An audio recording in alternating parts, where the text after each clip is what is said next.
Halo Mina, jumpa lagi bersama DJ Channel. Kali ini kami akan melanjutkan bahasan alur cerita anime Tokyo Revengers season kedua bagian kedua. Tapi sebelum lanjut, buat kalian yang baru saja menemukan channel ini, silahkan untuk subscribe dulu ya. Jangan lupa juga untuk menyalakan notifikasinya, agar kami semakin semangat untuk menghadirkan konten-konten terbaik buat kalian. Oke, langsung saja. Persiapkan diri kalian and enjoy.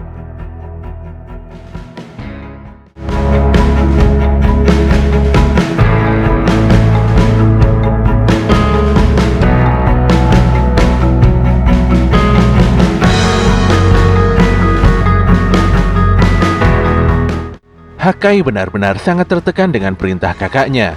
Taiju terus memaksanya untuk menghajar Takemichi hingga tewas.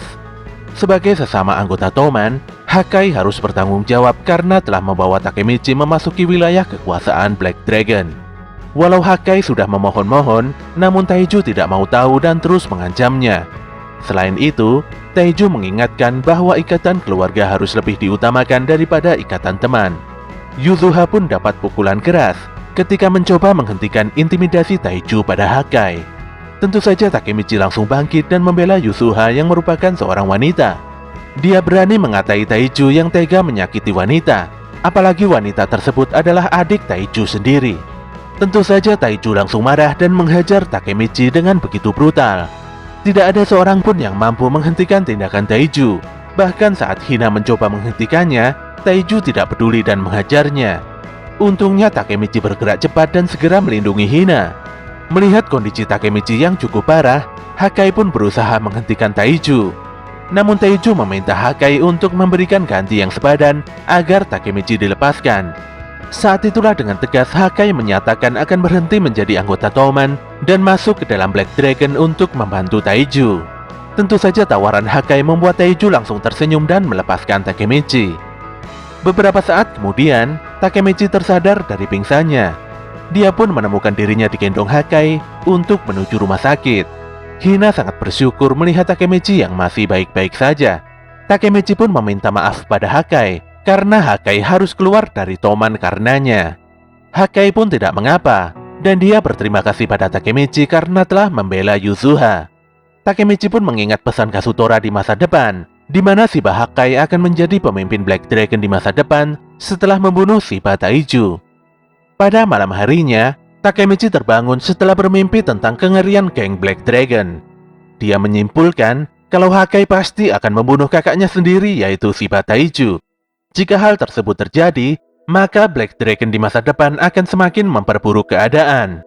Walau rasanya mustahil, Takemichi harus tetap bergerak dan melakukan pendekatan pada Black Dragon sendirian. Ternyata saat itu Takemichi tidak sendirian di kamar. Semua rekan-rekannya datang untuk menjenguknya, termasuk Chifuyu. Sendo memulai percakapan, di mana Black Dragon telah merusak perdamaian setelah menghajar Takemichi. Padahal Black Dragon sudah tahu kalau Takemichi adalah kapten divisi 1 Toman. Chifuyu mengungkapkan kalau Black Dragon adalah pasukan pembunuh dan geng petarung yang cukup ganas. Mereka menguasai wilayah Kanto dalam waktu yang cukup lama. Toman dan Black Dragon memiliki hubungan yang dalam. Toman terbentuk karena adanya geng Black Dragon. Setelah mengalahkan Black Dragon generasi ke-9, Toman pun langsung jadi terkenal. Namun berbeda dengan Black Dragon generasi ke-10. Black Dragon yang sekarang memiliki anggota yang sangat kuat. Taiju melatih anggotanya dengan keras layaknya pasukan militer.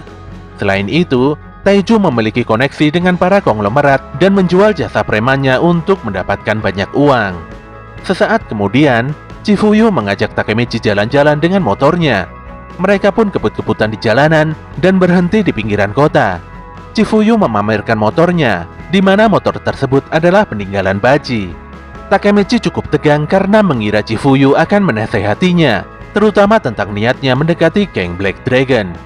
Bukan tanpa alasan, apalagi di masa depan Chifuyu dan Sendo akan terbunuh. Padahal Chifuyu sebenarnya hanya ingin mengajak Takemichi untuk santai-santai menikmati suasana malam agar tidak murung. Tanpa diduga, Takemichi mengungkapkan rahasia terbesarnya di hadapan Chifuyu, di mana dia adalah seorang penjelajah waktu. Dia pun tidak bisa berhenti dan terus menceritakan tentang kekuatannya. Mulai dari kematian, bergabung dengan Toman, hingga usahanya menyelamatkan Hina. Kisah tentang Maiki, Draken, dan bahkan Kisaki diungkapkannya tanpa keraguan. Dan yang terpenting adalah kisah Chifuyu sendiri, di mana dia akan tewas di tangan Kisaki. Takemichi berani membuka rahasianya karena Chifuyu adalah orang yang rela mati demi dirinya di masa depan. Chifuyu sebenarnya menyadari keanehan pada Takemichi. Dia hanya tidak menyangka kalau Takemichi adalah manusia dari masa depan. Dia kagum pada Takemichi yang selalu berjuang sendiri, meski tidak ada yang memujinya. Takemichi pun tidak menyangka kalau Chifuyu percaya pada ceritanya. Dia pun menangis dan yakin kalau keputusannya bercerita ini adalah pilihan yang terbaik. Pada keesokan harinya, para petinggi Toman sedang mengadakan rapat dadakan tentang insiden buruk yang dialami Takemichi. Black Dragon sengaja menghajar Takemichi, walau sudah mengetahui status Takemichi yang merupakan kapten divisi 1 Toman. Itu artinya, Black Dragon telah menyatakan perang melawan Tokyo Manji. Hakai pun disidang di tempat dan dimarahi habis-habisan oleh para petinggi. Dia lantas meminta maaf dan siap menerima segala hukuman, apalagi statusnya adalah saudara dari bos Black Dragon saat ini. Dengan lantang, Hakai mengundurkan diri dan akan meninggalkan Toman hari ini juga. Tentu saja Takemichi langsung menyela dan sangat keberatan jika Hakai keluar.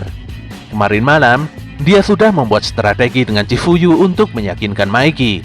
Bagaimanapun juga, Maiki adalah kuncinya. Jika Maiki menentang kepergian Hakai, maka masalah akan selesai. Sayangnya semua rencana gagal total, hingga membuat Takemichi benar-benar sangat frustasi. Maiki pun menyerahkan segala keputusan pada Mitsuya, karena ini adalah masalah divisi kedua. Ketika Takemichi merasa gagal membuat perubahan, tanpa diduga Mitsuya begitu menentang kepergian Hakai dari Toman. Mitsuya pun meminta Hakai untuk mempertemukannya dengan Taiju. Scene pun kembali ke masa lalu, di mana siang itu Hakai memukuli seorang bocah hingga babak belur. Mitsuya yang kebetulan lewat langsung menghentikan Hakai dan meminta Hakai untuk menggunakan kekuatannya untuk melindungi orang lain. Itulah awal pertemuan Hakai dengan Mitsuya, dan mulai dari situlah Hakai begitu menghormati Mitsuya. Mitsuya pun menemui Taiju di sebuah gedung pencakar langit yang megah. Tanpa disangka, Mitsuya akan melepaskan Hakai untuk bergabung dengan Black Dragon dan dia tidak akan berhubungan dengan Hakai lagi. Tentu saja Takemichi langsung protes karena pernyataan Mitsuya berbeda dengan sebelumnya. Namun Mitsuya memberi syarat agar Taiju melepaskan Yuzuha dari cengkeramannya.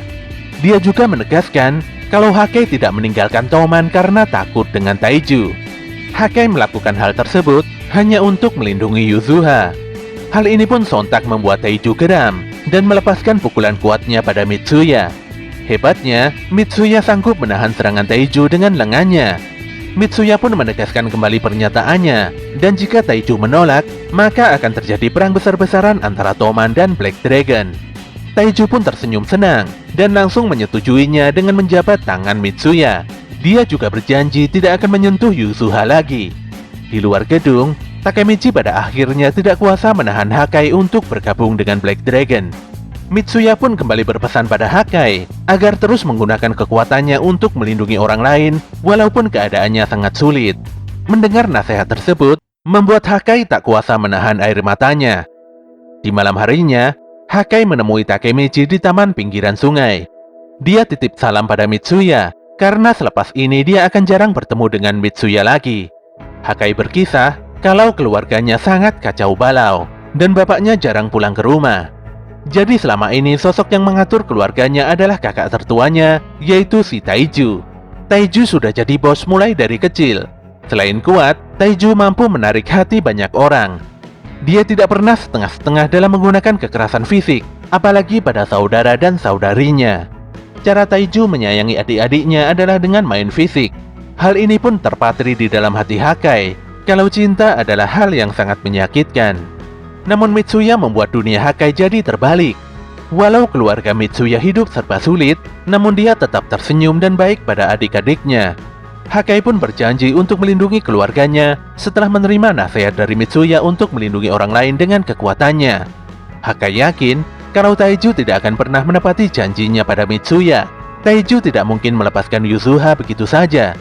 Walau gemetaran dan ketakutan, Hakai sudah memutuskan untuk membunuh Taiju.